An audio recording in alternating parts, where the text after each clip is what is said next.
여러분 안녕하세요. 고맙습니다. 일주 2차시 공부하죠. 한국문학. 여러분이 지금 보고 있는 자료의 제목은 뭔가요? 한국문학의 개념과 범주라고 되어 있습니다. 간략하게 설명할 거예요. 이거 2주차에 본격적으로 해야 될 공부인데, 이걸 조금 설명한 다음에 우리가 문학을 읽는다는 것은 도대체 어떤 의미가 있느냐, 이걸 가지고 2차시 3차시 공부를 좀 할 겁니다. 기본적으로. 근데 이제 우리 교과목은 한국 문학이니까 요거 좀 알고 넘어가도록 하죠. 확인하고 넘어가는 거죠. 한국 문학은 1차시 때 설명을 좀 하긴 했는데, 한국 문학에는 이제 한국 문학의 개념을 그 정의를 내리는 데 있어서 세 가지 요소가 반드시 필요하다고 그랬습니다. 한국인 작가가 한국인 작가가 써야 된다고 그랬어요.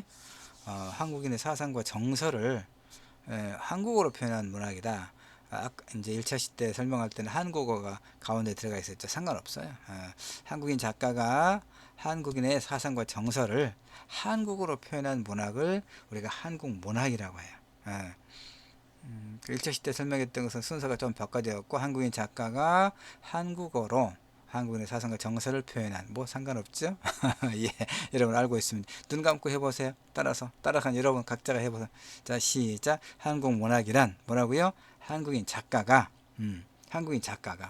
한국인의 사상과 정서를 담고 있어야 돼. 그것을 한국어로 표현해야 된다, 이런 얘기죠. 이게 한국 문학이에요.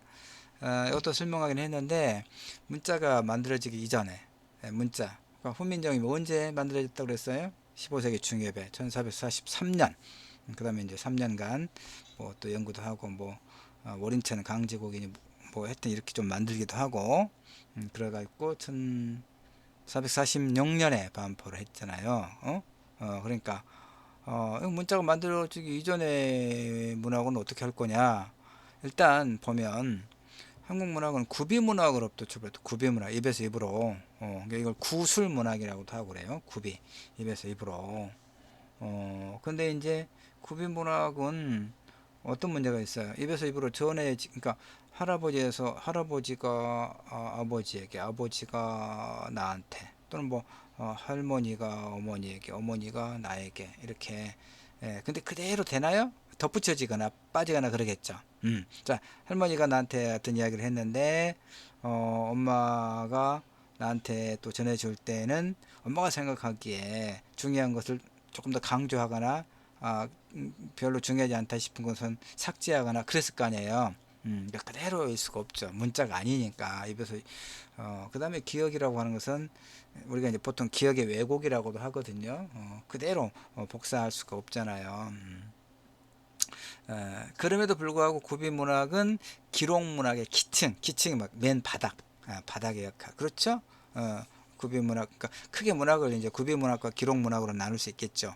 입에서 입으로 전달되는 그런 구술문학과 문자로 정착된 기록문학, 이렇게 이야기할 수 있습니다. 근데 이제 기록문학 중에서 표기가 크게 이제 그 한문, 우리가 국문, 훈민정음이 만들어지기 이전에는 중국에서 한문을 받아들여서 한문학을 발전시켰죠. 신라 때부터 그런 거예요. 사실 신라 때부터 그 뭐 우리 그 전국의 지명이, 우리 광주죠. 우리 광주 전남 지역의 도시 이름을 한번 같이 찾아볼까요? 광주. 그다음에 뭐 목포, 여수, 순천, 시는 그 정도 있나요? 광양. 그 다음에 이제 구는 뭐 화순, 담양, 장성, 뭐 장흥, 보성, 무안, 한평, 신안, 고흥, 뭐 이렇게 있죠. 이게 다 두 자리 쓰죠. 한자어죠. 그러니까 신라 때 저 한문을 받아들여 가지고 우리 고유어로 된 지명을 전부 한자로 바꿔버렸어요. 예, 신라 때 신라의 그 엘리트들이. 그래서 이제 뭐 한문을, 중국에서 한문을 받아들여서 글자가 없었는데 한문을 이제 오니까 너무 좋았던 모양이죠. 전부 다 한자로 고쳐버린 거죠. 한자를 쓰고. 그다음에 이제 그 한자 그때 향차 이제 한자에서 음과 뭐 표기를 빌려 가지고 이제 그러니까 한문만 가지고 우리의 정서를 담아내기가 매우 쉽지 않았다는 얘기죠. 어려웠다는 얘기죠. 그래서 향차라고 이제 우리식으로 어떤 음과 뭐 이렇게 빌려 가지고 만들었던 노래가 뭐가 있죠? 신라 시대 때 향가라고 하죠. 향가. 향가가 좀 있고 그다음에 이제 뭐 하여튼 이렇게 이제 우리말이 만들어지기 이전에는 한문으로 된 문학이 있었다는 얘기죠. 그래서 한국어 기록 문학은 처음에는 한자를 이용해서 표기했다. 그리고 한문 문학이라고 하죠. 한문 문학. 그다음에 훈민정음 창제 이후에는 이제 국문 문학으로. 그래서 한국 문학은 이제 그 범주는 그 말에 지금 우리가 보는 것은 한국 문학의 개념과 범주. 개념은 아까 그 세 가지 요소가 들어가야 된다고 했었잖아요. 첫 번째 문장에 한국인 작가가 일본인이나 미국인이나 이런 작가가 한국의 사상과 정서를 한국어로 표현해도 그건 한국 문학이 아니라고 그랬습니다.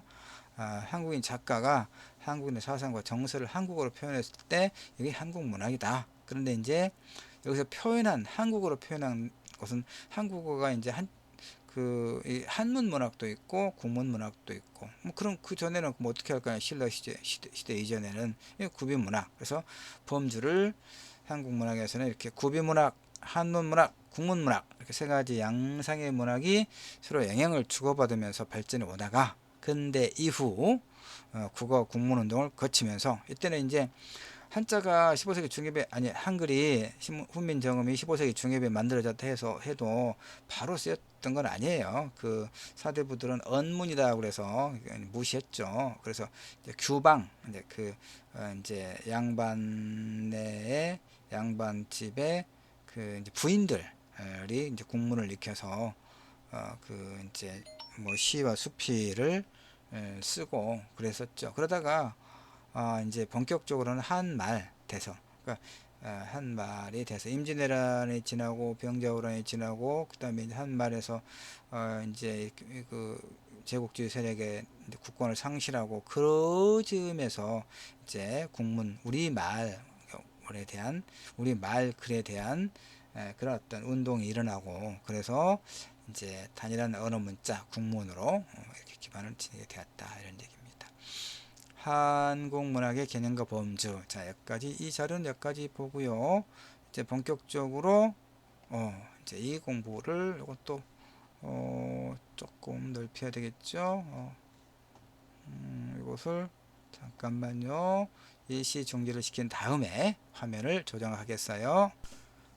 예, 그 이제 2차 시 앞부분에서 화면 조정이 잘 안 돼가지고 이것도 조금 이상해요. 보니까 좀 더 넓게 돼야 되는데 좀 좁아서 답답한 느낌이 들지 모르겠어요. 여러분이 보기에 글자는 다 이제 표기는 되는 것 같으니까 일단 그 여러분이 보고 있는 자료가 일단 문학작품 읽기의 1번 이게 이제 2차 시와 3차 시에 같이 할 텐데 이제 좀씩 잘랐어요. 적절하게. 그래서 문학작품을 읽는다는 것의 의의가 도대체 뭐냐? 의의는 이제 의미와 가치를 말해요. 문학작품을 읽는다는 것이 어떤 의미와 가치가 있느냐? 요 얘기를 지금 2차 시와 3차 시에 나눠서 살펴볼 거예요. 자, 우선 여기 보면 그 문학은 인문 분야의 인문학 그러면 우리가 문사철이라고 전통적으로 얘기합니다. 문학과 역사와 철학. 그래서 이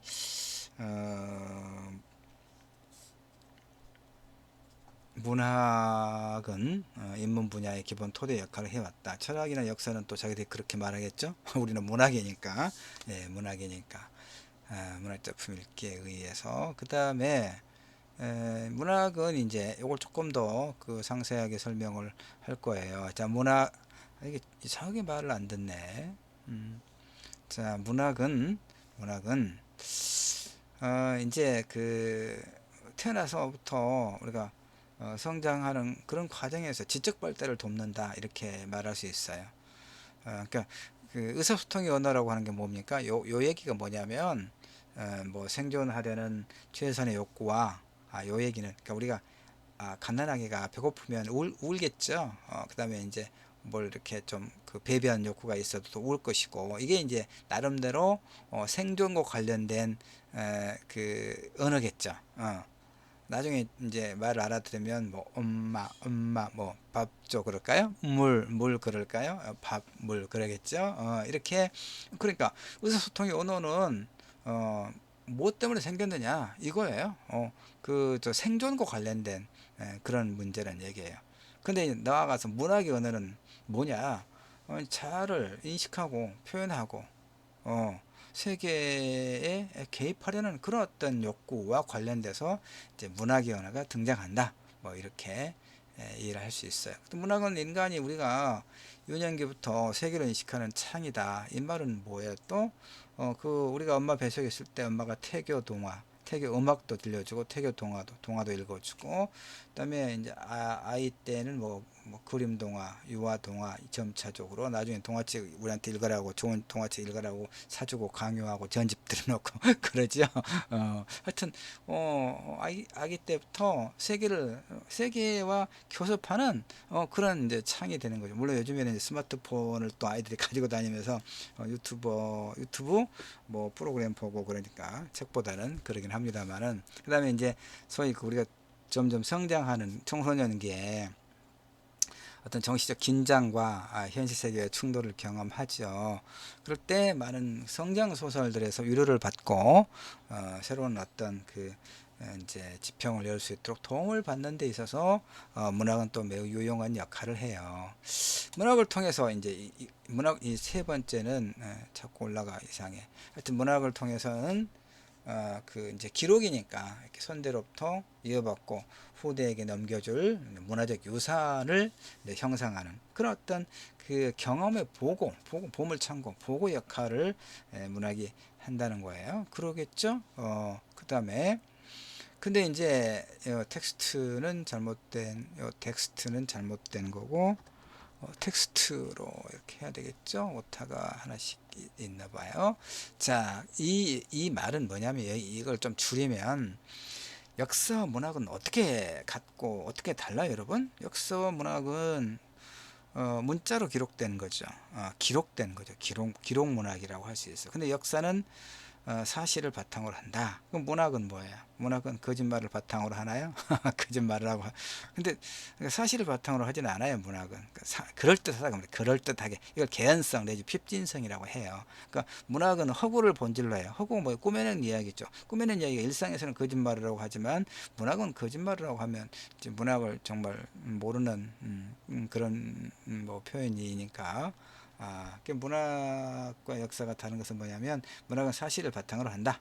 아니 역사는 사실을 바탕으로 한다. 문학은 사실과 닮았다. 그럴듯하다 그 말이에요. 꾸며냈다 이런 얘기죠. 그런데 꾸며낸 이야기지만 감동, 그러니까 뭔가 진실을 담고 있지 않으면 그 꾸며낸 이야기가 거짓말 돼버리는 거죠. 근데 소설은 우리가 거짓말을 하지 않거든요. 그건 뭐냐? 그 이야기 속에서 문학은 그 이야기 속에서 뭔가 삶의 진실을 가지고 있다는 얘기죠. 그것이 이제 울림, 강음, 감흥, 울림, 감동 뭐 이런 걸 통해서 독자가 이제 문학을 읽으면서 이런 걸 느끼겠죠. 이게 이제 하나의 전달력이다 이렇게 볼 수 있죠. 그래서 이제 문학 읽기의 구조는 이제 이 빨간 색해 놓은 그 문장을 보면 읽는 주체인 자아와 독자죠 우리 독자. 그 다음에 텍스트로서 세계, 문학 작품을 텍스트라고 합시다. 텍스트에는 문학 작품에는 작가가 구축해 놓은 어떤 일정한 세계가 있죠. 그걸 통해서 우리는 작가의 어떤 세계관, 세계를 바라보는 관점을 이렇게 만나고 소통하는 거죠. 그런 이제 그런 구조로 돼 있고요. 그 예를 들면 뭐 한 편의 시를 읽을 때 우리는 그 자아를 중심으로 해서 세계를 받아들이고 해석하거든요. 시 읽기 장면이 요건 뭐 그렇다 치고요. 이건 그렇게 치고 그 다음에 이제 사회과학과는 좀 다르다 그 말이에요. 역사 소설과는 좀 다른 측면이 있다. 역사 소설은 이를테면 읽는 이에 따라서 해석이 달라지면 곤란하겠죠. 근데 문학은 읽는 이에 따라서 읽는 이의 경험과 세계관에 따라서 해석이 달라질 수 있다는 얘기예요. 그런 측면을 지금 이야기하고 있는 겁니다. 그 다음에 이제 문학의 존재론적 의의는 뭐냐? 문학은 왜 존재하느냐? 문학의 존재의 의의가 뭐냐 이거거든요. 문학은 그러니까 이제 그 다음 페이지를 보면 조금 설명이 좀 됐을 텐데 이게 뭐냐면 그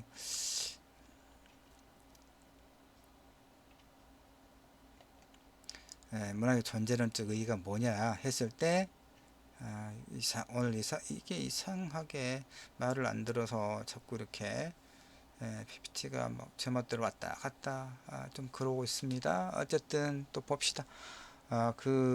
이제 자아의 존재와 의식을 문학 있게 공간 속에서 반성적으로 돌아보게 한다. 그러니까 쉽게 말해서 성찰, 문학을 통해서 우리는 자기를 한번 돌아보고 점검할 수 있는 그런 이제 계기가 될 수 있다. 지금 무슨 얘기를 계속하고 있습니까? 2차 시에서 2차 시 처음에는 이제 한국 문학의 개념과 본질을 설명했고 그 다음 자료는 이제 문학을 읽는다는 것이 어떤 의미와 가치를 지니고 있는가를 지금 몇 개로 이렇게 잘잘하게 나눠서 설명을 하고 있습니다. 근데 이거 봅시다. 문학 읽기는 어때요? 심리적 과정이라는 얘기는 개인적 과정이죠.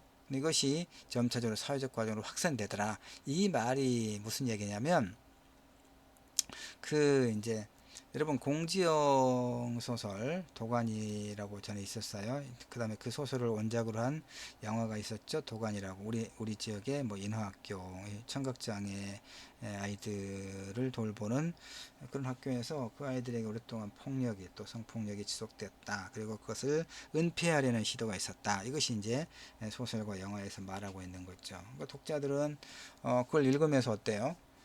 개인적 과정, 심적 과정이긴 하지만 그걸 읽으면서 분노하게 되죠. 그걸 윤리적 분노라고 하죠. 그래서 뭐 SNS를 통해서든 언론의 보도를 통해서든 사람들이 보이지 않게 연대를 해서 오프라인에서 이제 시위를 한다거나 그래서 법원 앞에 가서 물론 여성 단체들 위주로 그러긴 했습니다만은 이제 우리는 지지하는 거죠. 그런 어떤 실천적 행위를. 그래서 그 아이들이 보다 안전하게 보호받고 공부할 수 있는 조건을 마련해라. 그리고 그 아이들에게 지속적인 폭력, 성폭력을 행사하고 그걸 은폐하려고 했던 그 나쁜 사람들을 합당한 처벌을 해라. 뭐 이렇게 이제 요구하는 것이죠. 바로 이걸 말하는 거예요. 그러니까 모든 문학이 그런 건 아니지만 문학은 그 개인의 그러니까 독자의 심리적 과정이면서 그것이 점차적으로 사회적 과정으로 확산되는 이런 경로를 밟아가고 있다 이런 얘기예요. 그 다음에 그런 의미에서 문학은 이제 본질적으로 이데올로기와 이렇게 연결되어 있다. 이데올로기가 무슨 공산주의니 자본주의 그런 것만 이야기하는 건 아니에요.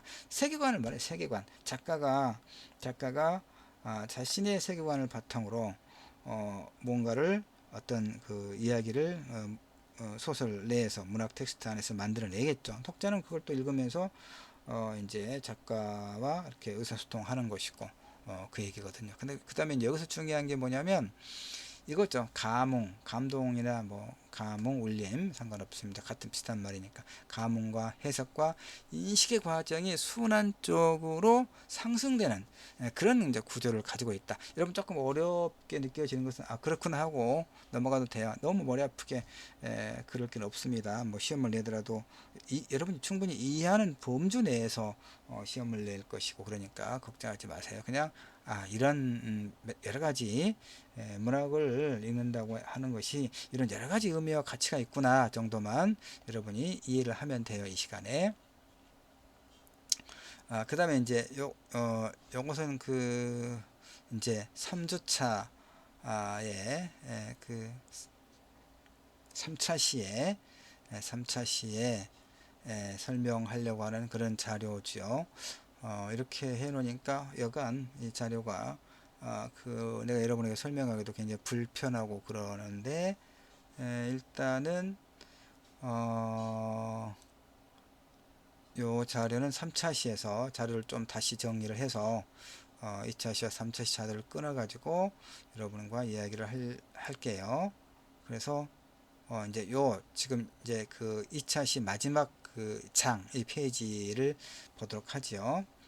이를테면 주체 자리, 해석, 그러니까 이제 그 3차 시에서 좀 더 강조하고 그러겠지만, 문학 작품을 읽는다고 하는 것은 아까 그 공정소설 도가니를 내가 예로 들어서 그 설명했던 것처럼, 우리는 문학의 문학 작품을 읽는 소비자로만 그쳐서는 안 된다는 거예요.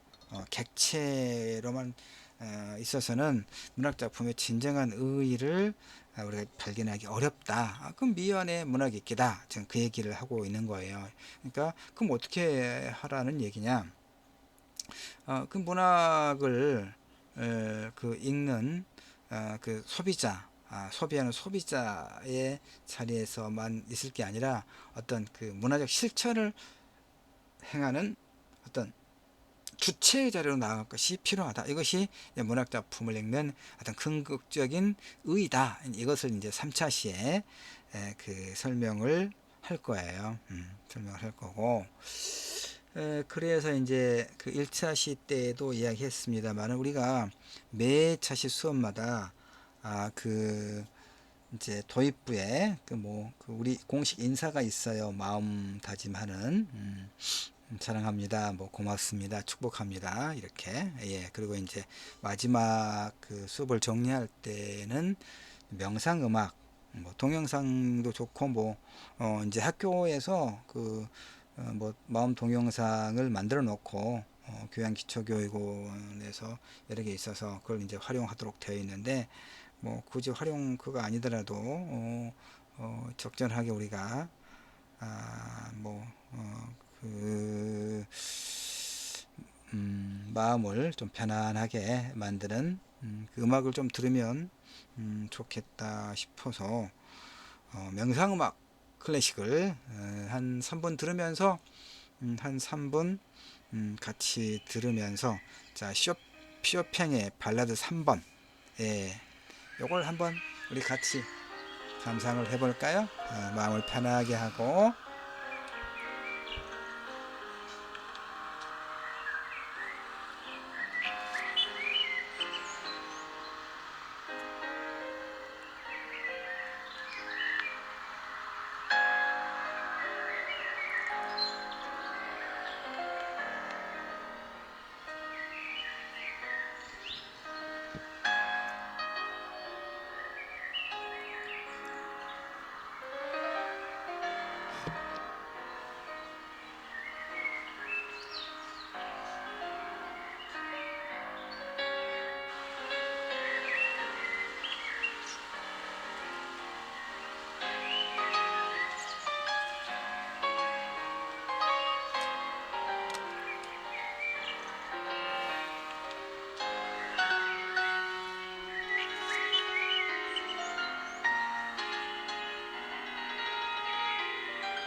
여러분은 편안한 마음으로 음악을 들으면서 이번 주차 같이 공부했던 간략하게 살폈던 한국 문학의 개념과 본주, 그 다음에 문학을 읽는다는 것이 어떤 의미와 가치를 지니고 있는가, 몇 개로 이렇게 나눠서 설명했던 것들을 한번 정리해 보면 아주 좋겠어요. 편안하게. 예. 뭐 아니어도 그냥 눈을 감고 그 힘들고 지친 우리 일상에서 편안한 마음을 가질 수 있도록 그렇게 해보기 바랍니다.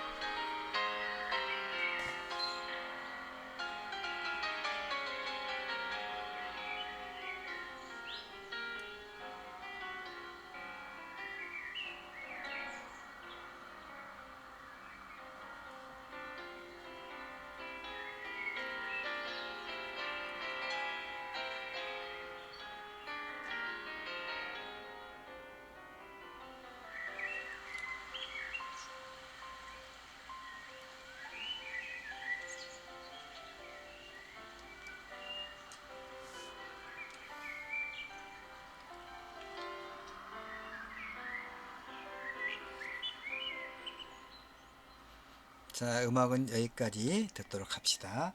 자, 2차 시 수업 여기까지 할게요. 고맙습니다.